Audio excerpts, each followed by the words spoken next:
नमस्कार दोस्तों, मैं रजनी बहुत बहुत स्वागत करती हूँ आप सबका आकाशवाणी रायगढ़ के इस विशेष भेंट वार्ता के क्रम में। श्रोताओं, हर दिन कुछ न कुछ विशेष दिवस होता है और उसी क्रम में आज है महिलाओं के विरुद्ध हिंसा उन्मूलन के लिए अंतर्राष्ट्रीय दिवस। ये एक वार्षिक अभियान है जो लिंग आधारित हिंसा की रोकथाम के बारे में जागरूकता बढ़ाने के लिए आज यानी कि 25 नवंबर को दुनिया भर में मनाया जाता है। और इस साल की थीम है हर 10 मिनट में एक महिला की हत्या होती है, कोई बहाना नहीं, महिलाओं के विरुद्ध हिंसा को समाप्त करने के लिए एकजुट हो। और इस विषय पर बातचीत करने के लिए आज हमारे स्टूडियो में हमारे बीच आमंत्रित हैं महिला बाल विकास विभाग रायगढ़ से जिला महिला संरक्षण अधिकारी श्रीमती चैताली रॉय जी। तो मैडम, आपको हमारा प्यार भरा नमस्कार और बहुत बहुत स्वागत है आज के इस विशेष भेंट वार्ता के क्रम में।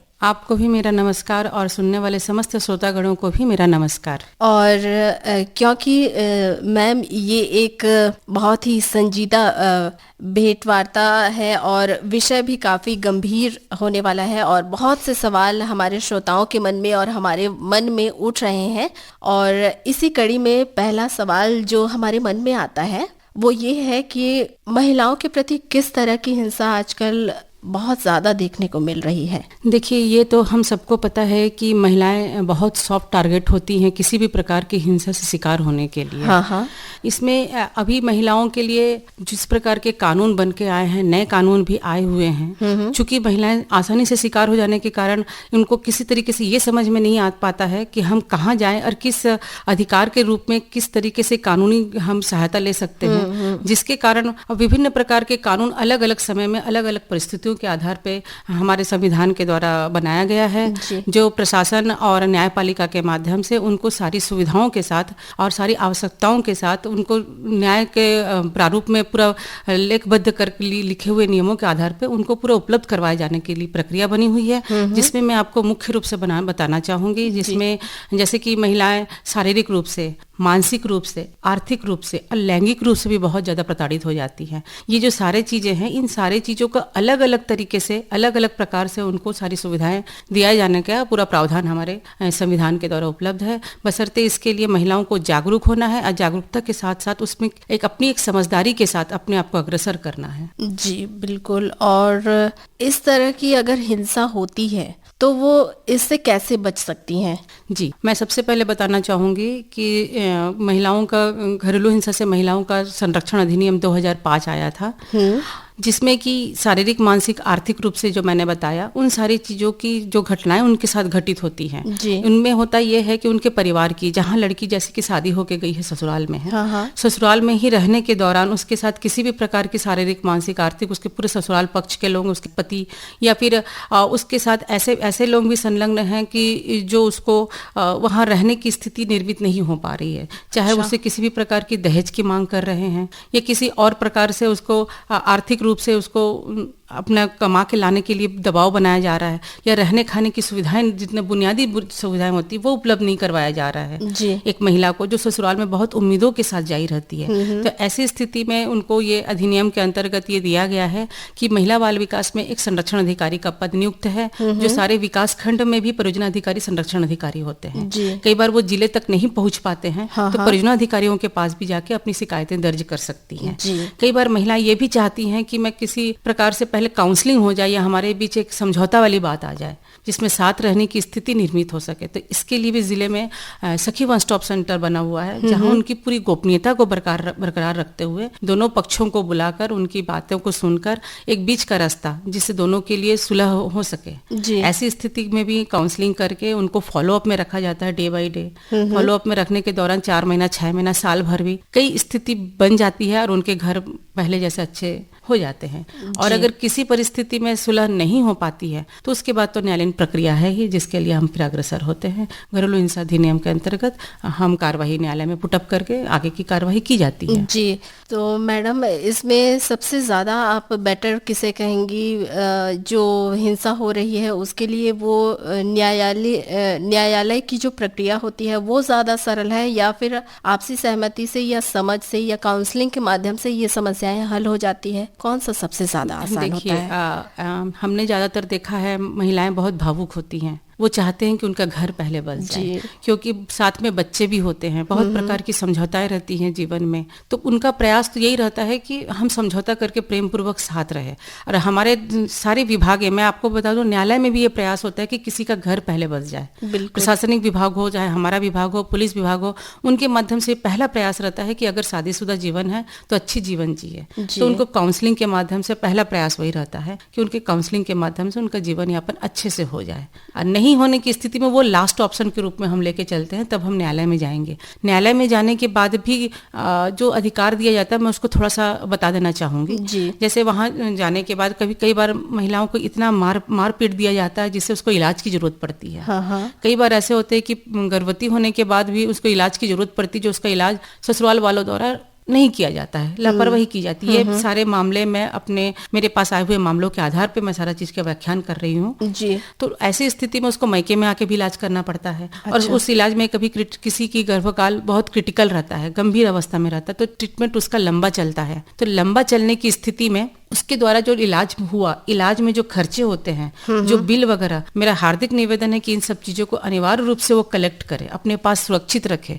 ये बिल वगैरह हमारे पास अवेलेबल हो जाता है, तो हम न्यायालय के माध्यम से, घरेलू हिंसा अधिनियम के माध्यम से इस बिलों को प्रमाणीकरण के रूप में न्यायालय में प्रस्तुत करके उस रकम को हम ले सकते हैं जी। इसके अलावा शादी में जो उपहार दोनों पक्ष से मिलता है, खासकर मायके की तरफ से या रिश्तेदार जो भी आए रहते हैं, उनका भी उनको बिल रखना चाहिए अपने पास। कभी भविष्य में अगर ऐसी स्थिति निर्मित होती है कि लड़की उस घर में रह नहीं पा रही, उसका सामान वापस दिलाना जरूरी है, तो वो बिल वगैरह अगर सबमिट किया जाता है न्यायालय में। और दूसरी बात, एक लिस्ट बनाने का भी हर जगह हम प्रचार प्रसार में हमेशा रखते हैं, वर वधू का नाम लिख के कि किस डेट में विवाह हो रहा है, और पूरा सामानों की लिस्ट तैयार किया जाए, सामान, उसका रकम और कितना नग दिया गया, उसका टोटल कर लिया जाए। उसके बाद वर पक्ष और वधु पक्ष में जितने भी प्रतिष्ठित लोग आए रहते हैं, उनका नाम, हस्ताक्षर भी उसमें दर्ज रहे। तो ये एक लिस्ट बहुत कारगर होती है। जब ऐसी किसी स्थिति में न्यायालय में जाना पड़े, तो उस लिस्ट के आधार पर ये प्रमाणित कर पाते हैं कि ये सारे सामान वधु को उसके वर पक्ष में जब गए हैं, ससुराल गई है वो, तो वहां उसको दिया गया था। ये प्रमाणिकता के अभाव में कई बार बहुत सारे लाखों में सामान दिए जाने के बाद भी प्रमाणिकता के अभाव में उसको दिलाना हमारे लिए कठिन हो जाता है। तो ये एक प्रूफ के तौर पर वो अपने पास रख सकती है अपने पास रखे। एक गलती और भी लड़कियां बहुत ज्यादा कर बैठती हैं, वो जब भी ससुराल जाती है अपने सारे ओरिजिनल डॉक्यूमेंट्स तुरंत लेके चली जाती हैं। अच्छा। ये अच्छी बात है, आप अपने ओरिजिनल डॉक्यूमेंट्स अपने साथ रखते हैं, लेकिन परिस्थितियां जब बिगड़ जाती हैं और ससुराल से जब वो निकल के आती है अपने कठिन परिस्थितियों में, तो सिर्फ अकेले अपना जान लेके बस निकल के भाग के आ पाती हैं, तो उसके सारे चीज वहां छूट जाते हैं। ऐसी स्थिति में वो ओरिजिनल डॉक्यूमेंट, जो कि वो मास्टर डिग्री तक की बहुत कुछ हासिल की रहती है, आधार कार्ड, पैन कार्ड, इसके अलावा उसकी खुद की कोई पॉलिसी वगैरह रहती है, वो सारी चीजें वहां अगर छूट जाते हैं किसी वजह से, तो ये प्रमाणित नहीं हो पाता कि वहां छूटा है कि वो मायके में रखा हुआ है। लड़की का कहना रहता है कि मेरे ससुराल में रह गया है, और वहां से वो निकाल के ला पाना मुश्किल होता है, क्योंकि वहां से ये कहा जाता है कि वो तो लाई ही नहीं है। अच्छा। ऐसी स्थिति में उसके ओरिजिनल डॉक्यूमेंट उसको मिल नहीं पाते हैं, मार्कशीट वगैरह ओरिजिनल ना मिल पाए तो उसको बहुत मुश्किल होता है। जॉब करना भी चाहती तो कहीं कर नहीं पाती है जी। और ये ऑप्शन उसके हाथ से जाता हुआ नजर आता है। तो मेरा इसके लिए एक सलाह रहेगा कि एक ओरिजिनल कॉपी को अपने मायके में छोड़ दीजिए, आप जेरोक्स लेके जाइए, जहां भी जब भी जरूरत पड़ेगा, मायके से तो कभी भी अवेलेबल कर सकते हैं। ये सुरक्षा की दृष्टि से स्वयं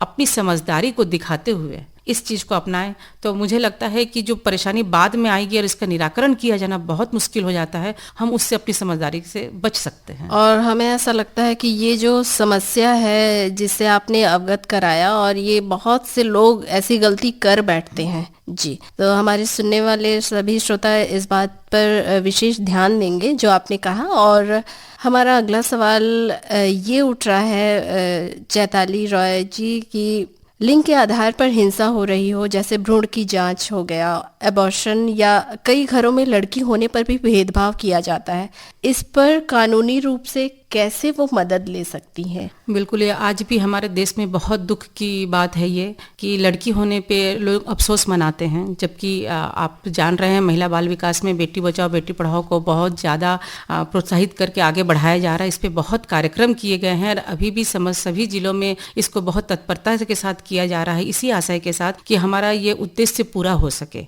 पर दुर्भाग्य से जिस घर में भी या जिस समाज या परिवार में ऐसी स्थिति निर्मित है कि भ्रूण हत्या वाला मामला को देखा जाता है, महिलाएं अपना जो महिला गर्भवती है उसको ये पूरा अधिकार प्राप्त है कि वो अपने सोनोग्राफी में ये टेस्ट न कराए कि वो लिंग परीक्षण न करवाए। बाकी आवश्यकता डॉक्टर के निर्देश पे किसी इलाज की आवश्यकता के लिए सोनोग्राफी करवाते हैं वो कर सकते हैं, क्योंकि ये सारे सोनोग्राफी सेंटर को भी निर्देशित किया हुआ है कि वो अपना लिख के रखे, अपने चस्पा किया रहे कि हम भ्रूण परीक्षण नहीं किया जाता है। अगर किसी वजह से उसे समझ में आ जाता है महिला को कि भ्रूण परीक्षण किया गया है, उसे प्रताड़ित किया जा रहा है, वो तत्काल पुलिस प्रशासन से मदद ले सकती है, महिला बाल विकास में आके अपनी शिकायत दर्ज कर सकती है। ऐसी जानकारी हमें उपलब्ध हो जाने पर हम तत्काल जो कि विधिवत नियमानुसार जो कार्रवाई करने का प्रावधान है उस प्रक्रिया को अपनाते हुए वो उस भ्रूण का और उस महिला का, गर्भवती माता का हम पूरा सुरक्षा प्रदान करने का एक प्रक्रिया बनी हुई है, इसके अंतर्गत किया जाता है। और अगर कोई इस तरीके का अपराध कर लेता है तो इसके लिए पूरी तरीके से जुर्माना और दंडनीय अपराध है, कारावास का भी सजा का प्रावधान इसमें बना हुआ है। ये जानकारी सबको होनी चाहिए ताकि हम ज्यादा से ज्यादा इसको रोक सके और महिलाएं स्वयं जागरूक हो। इसमें कुछ भी ऐसी समस्या है तो हमसे किसी भी समय संपर्क कर सकते हैं। अगर वो डायरेक्ट नहीं आ सकते हैं तो 181 एक नंबर है, जिस नंबर के माध्यम से वो अपनी समस्या को रखने से 181 द्वारा संबंधित जिले या संबंधित विभाग को इसके बारे में सूचित करके उस महिला तक हमको पहुंचने के लिए एक रास्ता मिल जाता है। हम स्वयं उस महिला तक पहुंच के उसकी मदद कर सकते हैं। जी, और कोई ऐसी सुविधा जो अगर महिलाओं के प्रति कोई लिंग संबंधी हिंसा हो रही हो और 24 घंटे के दौरान वो किसी ऐसा हेल्पलाइन नंबर या सेंटर पर वो जा सके? हाँ बिल्कुल, वो जा सकती है। महिला हेल्पलाइन नंबर जैसे मैंने बताया 181 है। वो अगर घर से नहीं निकल पा रही है और उसकी स्थिति बहुत गंभीर हो गई है और उसका निकलना जरूरी है तो 112 को भी कॉल कर सकती है। 112 उसको फिर सुरक्षित स्थान सखी वन स्टॉप सेंटर में लाके पहुंचा दिया जाता है। उसके बाद उसको आगे के लिए जो भी सुविधा होती है वो सारी सुविधा तत्काल के लिए उपलब्ध करवाए जाने का प्रावधान बना हुआ है। जी, और एक समय ऐसा भी आता है जब वो खुद भी असहाय महसूस करती हैं, मायके भी नहीं जा पाती हैं और अगर पड़ोसी उसकी मदद करना चाहे तो वो क्या कर सकते हैं? बिल्कुल, ये बहुत अच्छा प्रश्न है आपका। कई बार पड़ोसी लोगों को ये लगता है कि हम मदद करेंगे, किसी प्रकार से जांच या विवेचना में हम आ जाएंगे तो समस्या निर्मित हो सकती। तो मैं आपको और आप मेरे श्रोतागणों को ये जो जानकारी आपके माध्यम से बिल्कुल देना चाहूंगी कि कोई भी पड़ोसी हो, कोई भी व्यक्ति हो, चाहे वो सामाजिक कार्यकर्ता से संबंधित हो, जो मदद करना चाहते हैं और करना भी चाहिए तो उनको 181 में कॉल कर सकते हैं, 112 में कॉल कर सकते हैं। सखी वन स्टॉप सेंटर का नंबर है जो 24 आवर्स संचालित है, वहां कॉल कर सकते हैं। सबसे अच्छी बात ये बता दें कि कहीं भी आपसे आपका परिचय नहीं पूछा जाएगा कि आप कौन है, क्यों बता रहे हैं। सिर्फ इतना जानना चाहेंगे वहां कि जो पीड़ित है उसका पूरा डिटेल हमें बताया जाए ताकि उस तक हम तत्काल पहुंच सके और सूचनाकर्ता को पूरी तरीके से गोपनीय और सुरक्षा प्रदान की जाती है। जी, और जैसा कि एक महिला दूसरी महिला को भी हिंसा करती है या प्रताड़ित करती है, किसी प्रकार से उसे परेशान करती है और कई बार वो महिलाएं जो है मेंटली टॉर्चर्ड भी होती हैं डावरी को लेकर या बहुत सारी चीजें हैं, तो इसमें वो कानूनी रूप से कैसे मदद ले सकती हैं? हाँ, जैसे एक महिला दूसरी महिला की अगर आप बात करेंगे तो ये सबसे ज्यादा देखने मिलता है ससुराल पक्ष में ही। जी, एक बहू बहुत जरा प्रताड़ित हो जाती है वहां उसके सास ननद देवरानी की वजह से, या ऐसी स्थिति जब भी निर्मित हो तो उसके लिए कानून में जो प्रावधान है उसके हिसाब से वो भरण पोषण ले सकती है फैमिली कोर्ट से। घरेलू हिंसा अधिनियम के अंतर्गत भी मेरे पास आ जाएगी तो उसके लिए हम आगे की कार्यवाही, एक DIR होता है, डोमेस्टिक इंस्टेंट रिपोर्ट है, जिसे हिंदी में घरेलू घटना का प्रतिवेदन बोला जाता है। वो प्रतिवेदन तैयार करके वकील के माध्यम से फिर आगे की कार्यवाही की जाती है। ऐसे कार्यवाही के दौरान महिलाओं को लगता है कि हम तो सक्षम नहीं है, हमारे पास कोर्ट तक, न्यायालय तक जाने के लिए हमारे पास पैसे की कमी है, तो इसके लिए भी एक व्यवस्था बना हुआ है न्यायपालिका में, जिला विधिक सेवा प्राधिकरण, जहां हम भेजते हैं, वहां से उनको अधिवक्ता मुहैया कराए जाते हैं। वो अधिवक्ता के माध्यम से फिर न्यायालय की आगे की पूरी पैरवी संपन्न की जाती है। अब मैं इसमें ये कहना चाहूँगी कि कई बार, जैसे कि पहले भी मैंने बताया, ऐसी स्थिति गंभीर होने के बाद भी महिलाएं चाहती हैं कि हम न्यायालय तक न जाएं, बात हमारी यहीं निपट जाए, बन जाए, ससुराल पक्ष को बुला के एक बार समझाया जाए। तो ऐसे में हम दोनों पक्ष को बुलाते हैं, फिर वो चाहे दोनों पक्ष पुरुष और महिला हो या दोनों पक्ष महिला महिला ही क्यों ना हो, तो दोनों पक्ष को बुला के दोनों की बातों को सुन के हम एक बीच का रास्ता निकाल के घर को बसाने के लिए पूरा प्रयास सखी वन स्टॉप सेंटर के माध्यम से किया जाता है, जिसमें बहुत बार हमको सफलता मिलती ही है। क्योंकि अपोजिट पक्ष भी महिलाएं होती हैं, कई बार उन लोगों किसी एक नई महिला जो बहू बन के आई हुई है, उसकी वस्तु स्थिति को, परिस्थिति को थोड़ा सा समझने में, एडजस्ट करने में समय नहीं ले पाते हैं। तत्काल हर रिक्वायरमेंट को पूरा करने, हर जिम्मेदारी को तुरंत सौंपने का प्रयास करते हैं। ये बहुत छोटी छोटी चीजें होती हैं जो इंसान को समझना जरूरी होता है। मैं आपको ये बात को कहना चाहूंगी कि जीवन को अच्छे से चलाने के लिए हमको समझदारी की भी बहुत आवश्यकता होती है। उस समझदारी को हम शिक्षित होने के साथ अगर समझदारी को भी अपना हर जगह प्रस्तुत कर पाए तो हमारा जीवन बहुत बार ना अच्छा हो जाता है। एक समझ की कमी या अभाव या गलत फहमी भी बहुत बड़ा मायने रखता है। उस गलत फहमी में आ जाते हैं, जब हम काउंसलिंग करके चीज़ों को क्लियर करते हैं तब समझ में आता नहीं, ये तो मिसअंडरस्टैंडिंग हो गया था, गलत फहमी में हो गया था। तो वो गलत फहमी को दूर हम चाहे तो अपनी समझदारी से स्वयं भी कर सकते हैं। जी, और आप जहाँ तक जो ये बातें कह रही हैं तो लड़कियों में अंडरस्टैंडिंग भी बहुत मायने रखेगी, रिश्तों को लेकर और अपने अधिकारों को लेकर, अधिकारों के प्रति वो कैसे जागरूक हो, इसके बारे में आप क्या कहेंगी जाते जाते?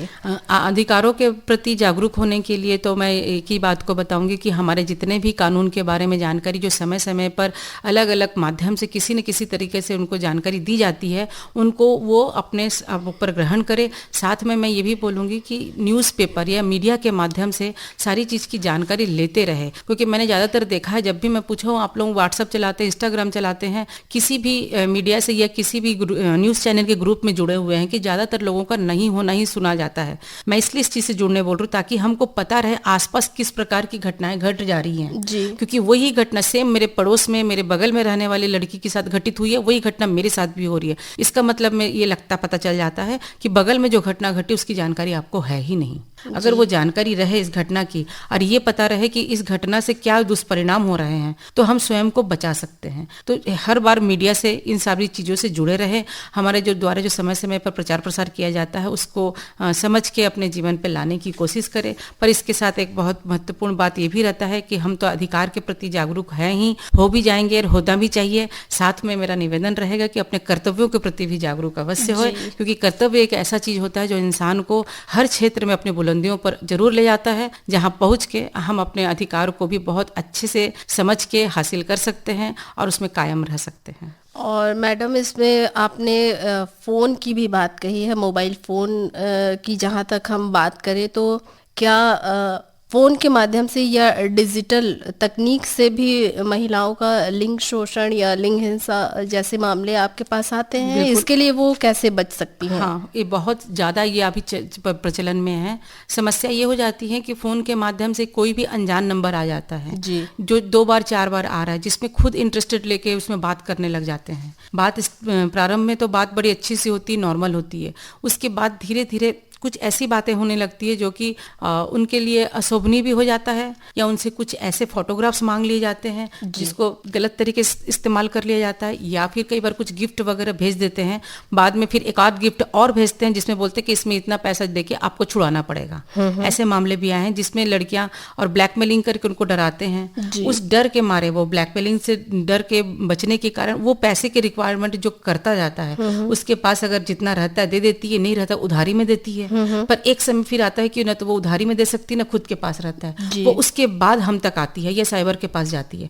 मेरा इसमें ये सलाह रहेगा कि जब भी ऐसा चीज प्रारंभ में ही आपके पास आए तभी आप सजग हो जाइए और अपनी समझदारी को दिखाते हुए तभी हमसे संपर्क करें, प्रशासनिक विभाग से या पुलिस विभाग से संपर्क करें, ताकि आपका जो इतना पैसा और मेंटल डिस्टर्ब हो रहे हैं उससे कुछ बचाव जरूर हो पाएगा। इसमें जो समय का विलंब करते हैं उसके कारण ज़्यादा से ज़्यादा सामने वाला व्यक्ति जो भी होता है, जो इसको ब्लैकमेलिंग करता है, वो अपना फ़ायदा उठा लेता है। तो उससे बचने का सबसे बड़ा उपाय है कि एक तो अनजान लोगों से अपना दूरी बना के ही रखें, जिनसे जान पहचान नहीं। क्योंकि कई बार देखा गया है कि हम ऐसे व्यक्ति जिसको हम जानते हैं, जानने के बाद भी 2-4 साल बाद पता चलता है कि उसमें बहुत सारी खामियां हैं, जानने के बाद हमको ऐसी स्थिति निर्मित हो जाती है जिसको हम जानते नहीं है, देखे नहीं है, दूर दराज न जाने कहाँ बैठा हुआ है, तो उससे किसी भी प्रकार का अपना संपर्क ना बनाए। इस प्रकार बनाते हुए अपनी आपको स्वयं सुरक्षित रखने का प्रथम प्रयास करें। जी, सेल्फ सेफ्टी कहेंगे हम, वो सबसे ज़्यादा इम्पोर्टेंट है। लेकिन कई बार ऐसा भी होता है कि